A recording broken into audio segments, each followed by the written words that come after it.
Welcome to this introduction to filling in a form in eNotices2. We will guide you through the main steps of creating a notice. To help you fill in your notice, we recommend that you set up your form settings. You can use the preview environment to try out the application with no risk of publishing on TED. Let's start. When in doubt about a function or field, click on the Help icon for more information. The Notice Creation wizard can help you to select the right form through a series of questions. Otherwise, just choose No and Continue. We'll select a standard contract notice from the General EU Procurement Directive. Go to the bottom of the page and name your procedure. This internal name will help you to organize your notices within the application. You are now in the form filling tool of eNotices2. The form has two main parts: notice sections and organizations.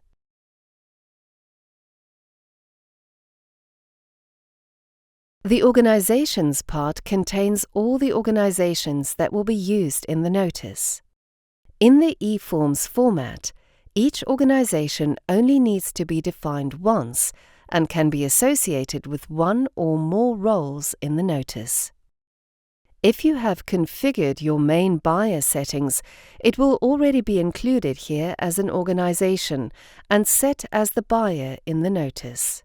eNotices2 saves your work every 30 seconds or every time you change notice section.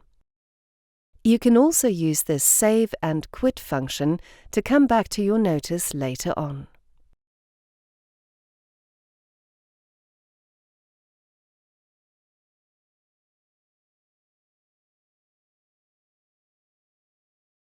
Within each notice section, you may have several tabs. You can also navigate through the tabs with the arrows in the bottom right corner. The fields marked with the red asterisk are mandatory. Use the side arrows to collapse or open groups of fields. To help you focus on the core information first, you can choose to only see the mandatory fields. You will see that certain fields are revealed as you fill in the form, as they become optional or mandatory under certain conditions.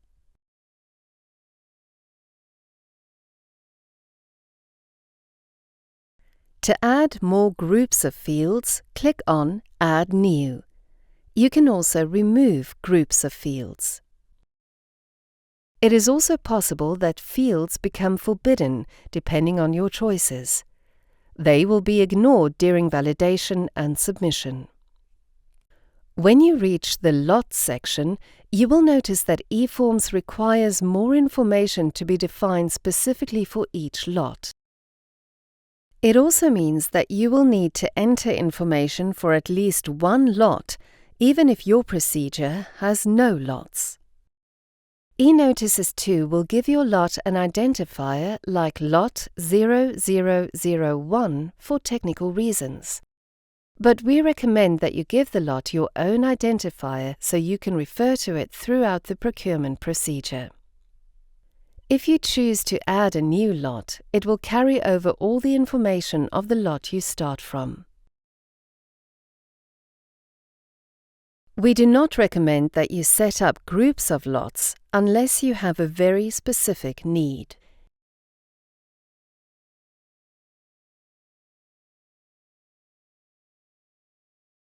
If we go to the Review tab of the lot, we'll see that we need to define the review organization. If you haven't created the organization yet, you need to go to the Organizations part of the notice to add a new one. If you have already stored the organization in your address book, you can import it into your notice.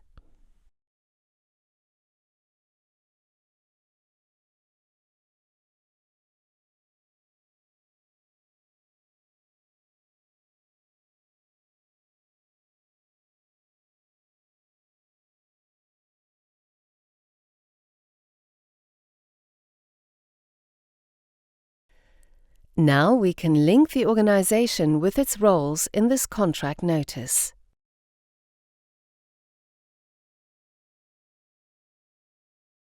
In general, we suggest that you first fill in all mandatory fields before you validate your notice. This will allow the automatic central validation service to check the consistency of a completed notice structure. Let's assume that we have almost completed our notice. For many error messages, eNotices2 can help you to find the section where the error occurs.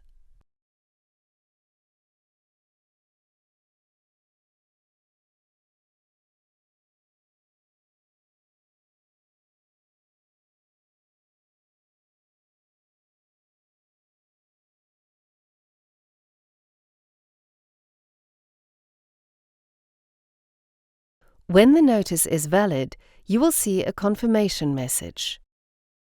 You can now submit your notice. eNotices2 will offer to update your default values with those used in your notice. You will then have a choice for the publication date of your notice. As soon as possible means your notice will be included in the next available issue of the official journal, which is normally the next working day if you submit your notice before midday. Otherwise, it will be published in the following issue. You can also choose a date between 2 and 60 days in the future, based on the release calendar of the official journal on TED.